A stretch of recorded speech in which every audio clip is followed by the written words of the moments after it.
الشيطان الرجيم بسم الله الرحمن الرحيم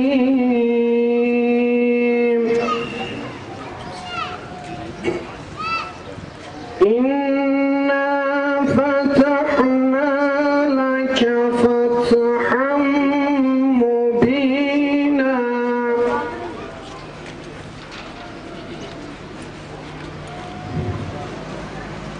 ليغفرك الله ما تقدم من ذنبك وما تأخر. تكبير! تكبير!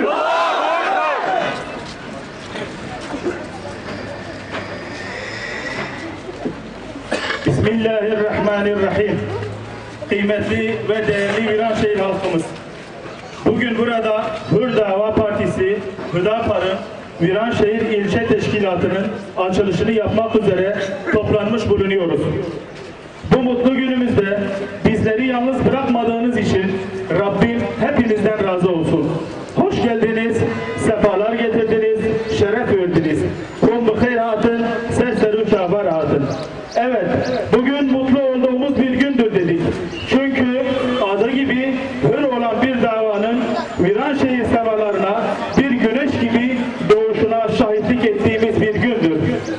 2 gün önce Afganistan'dan Meclis Başkanı Türkiye'ye geliyor. Sayın Başbakan'ın davetlisi olarak.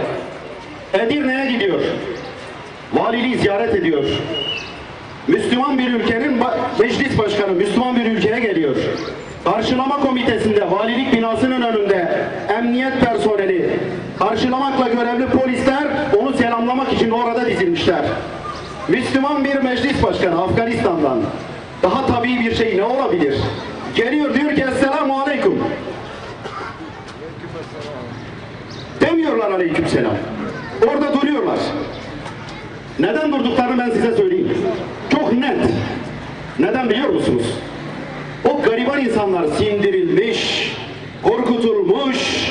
Acaba görevimize, maaşımıza bir zarar gelir mi? Acaba selam vermek sünnettir, almak ise farzdır. Bizi şeriatçı olarak, bizi yobaz olarak, bizi gerici olarak, bizi mülteci olarak ilan ederler mi diye korkuyorlar bu memlekette. 90 yıldır bu rejim, bu sistem, bu halkın diniyle ve diliyle savaştı. Dinini yasakladı. Evet, meşhur alilerden Kılıç Ali diyor ki, sadece şapka takmadığı için ben 5126 sarıklıyı idam ettim. Bu insanlar sizin komutanız altında İngiliz'e karşı, Fransız'a karşı, İtalyan'a karşı savaşmışlardı. Niye idam ettiniz bu insanları?